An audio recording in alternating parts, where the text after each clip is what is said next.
लाहौर से 5 नोबेल इनाम याफ्ता लोग वाबस्ता रहे हैं, जिनमें से एक रुडयार्ड किपलिंग है। रुडयार्ड किपलिंग जिन्होंने द जंगल बुक लिखी। आप सबको मोगली का किरदार तो याद होगा। कौन है जिसे मोगली का किरदार याद नहीं है?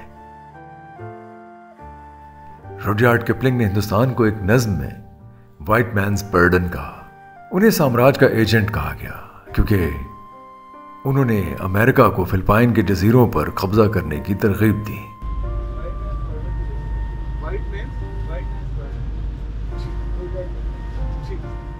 किपलिंग की कहानियों में बहरहाल लाहौर में गुजारे 5 बरस जगह जगह नजर आते हैं। खासतौर पर उनके नावल किम की सेटिंग ही लाहौर के मॉल रोड की है। लाहौर ही से उन्होंने कहानियां लिखने का आगाज किया जब वो सिविल मिलिट्री गैजेट में असिस्टेंट एडिटर थे। क्या खूबसूरत बातें कहते हैं।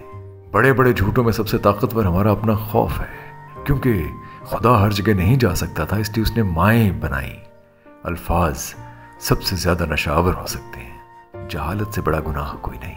मेरे 6 दोस्त हैं जिन्होंने मुझे बहुत कुछ सिखाया। क्या, क्यों, कौन, कैसे, कब और कहाँ सवाल उठाना उसका दोस्त था। जिस दिन तुम किसी ऐसे शख्स से मिले जो दौलत, हैसियत और ताकत को खातिर में नहीं लाएगा, उस दिन तुम्हें अपनी गुर्बत का एहसास होगा। रुडयार्ड किपलिंग अदब का नोबेल इनाम हासिल करने वाला सबसे कम उम्र अदीब। उसने लाहौर में 5 बरस गुजारे।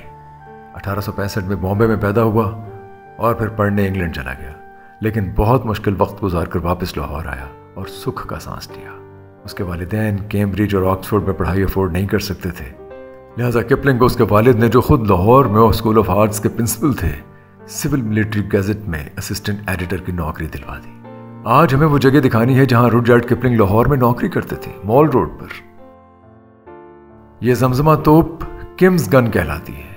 ये किम्स गन क्यों कहलाती है? सैकड़ों बरस से शहरों के बीचों बीच पड़ी है। इसका किपलिंग से क्या ताल्लुक है? इसके सामने अजायब घर से किपलिंग का क्या ताल्लुक है? किपलिंग रातों को उठकर लाहौर की सड़कों पर क्यों घूमते रहते थे? एक बार लाहौर से गए तो पलट कर क्यों ना आए? यह है जमजमा तोप, किम्स गन।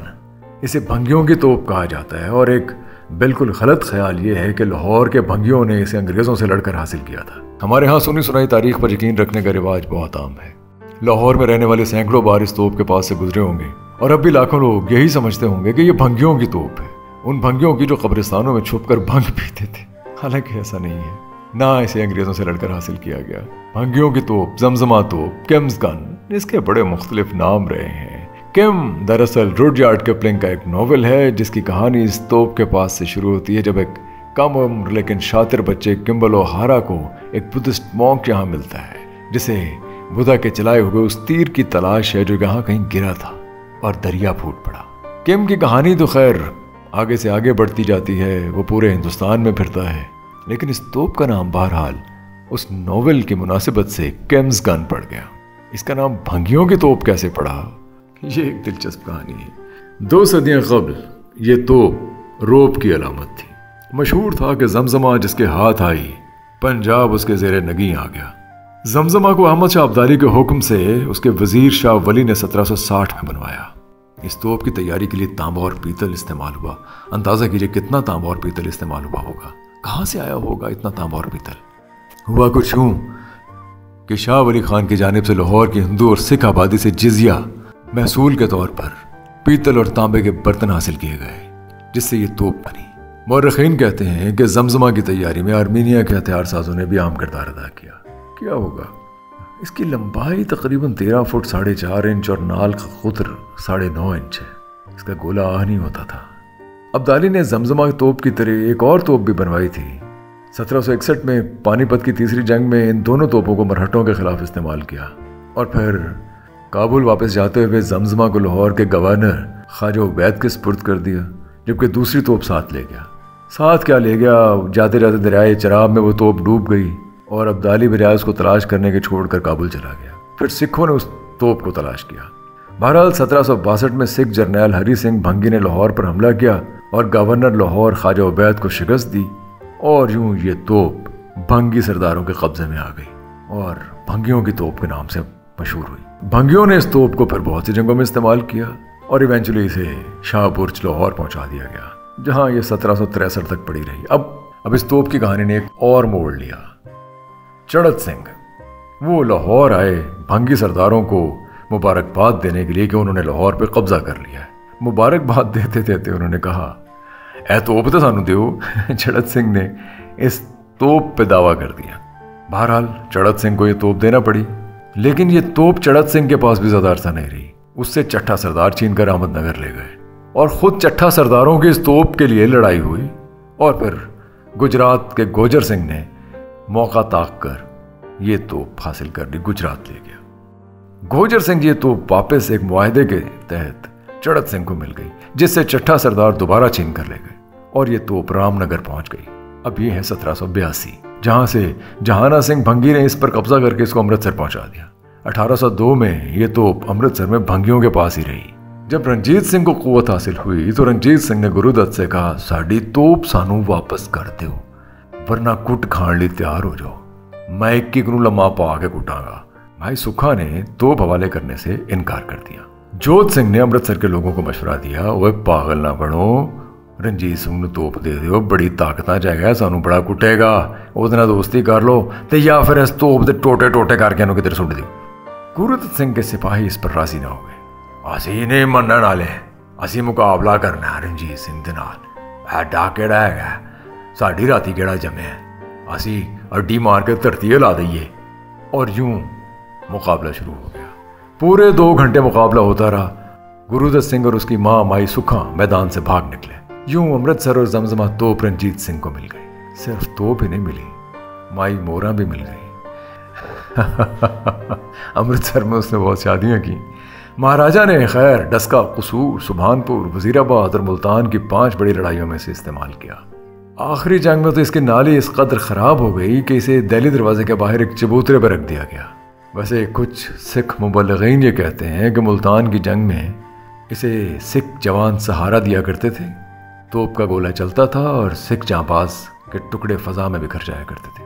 होता होगा। अंग्रेज राज में जमजमा 1818 से 1870 तक दिल्ली दरवाजे के बाहर विराजमान रही। खैर बाद में ड्यूक ऑफ एडिनबर्ग जब लाहौर आए तो जमजमा का मकाम तब्दील करके इसको अनारकली बाजार के करीब सजा दिया गया।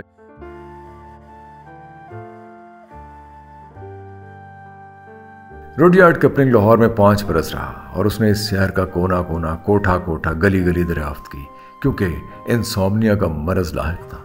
रात बेदारी, वो रातों को उठता और लाहौर की गलियों की खाक छानता। उसका बाप जॉन किपलिंग अजायब घर लाहौर का क्यूरेटर था। उसने इस अजायब घर में बहुत से नवादरात इकट्ठे किए। ये मलका विक्टोरिया का मुजस्समा है, ये तोप है, ये कॉस्ट्यूम्स देखिए, ये बुत देखिए, कैसे कैसे एंटीक इकट्ठे किए हैं जॉन किपलिंग ने इस अजायब घर में। आप अजायब घर में फिरते रहिए और जॉन किपलिंग को दुआएं देते रहिए। गो कि जोसेफ यार्ड किपलिंग अंग्रेज साम्राज्य का नुमाइंदा गर्दाना जाता है, जिसने व्हाइट मैन्स बर्डन के नाम से एक नज्म लिखी। लेकिन बहरहाल वो यंगेस्ट नोबेल प्राइज विनर था और लाहौर से था। किपलिंग पर लाहौर ने बहुत गहरे असरात मुरत्तब किए। ये सारे तजुर्बात उसकी किताबों में नजर आते हैं। लेकिन लाहौर कभी वापस नहीं आया किपलिंग, कभी बॉम्बे भी वापस नहीं गया। वो था ही अजीब मिजाज का आदमी। काम करता रहा, लिखता रहा, अमेरिका चला गया।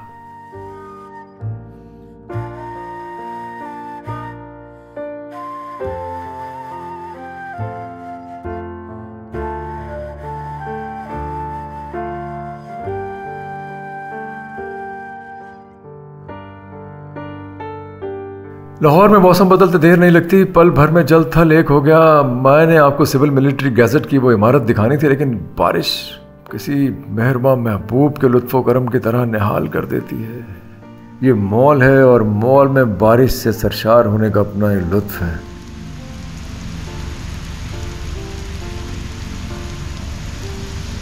ये ज़मान पाक है और ये इमरान खान का घर, ज़मान पाक वाला, जो पिछले दिनों बहुत मशहूर रहा।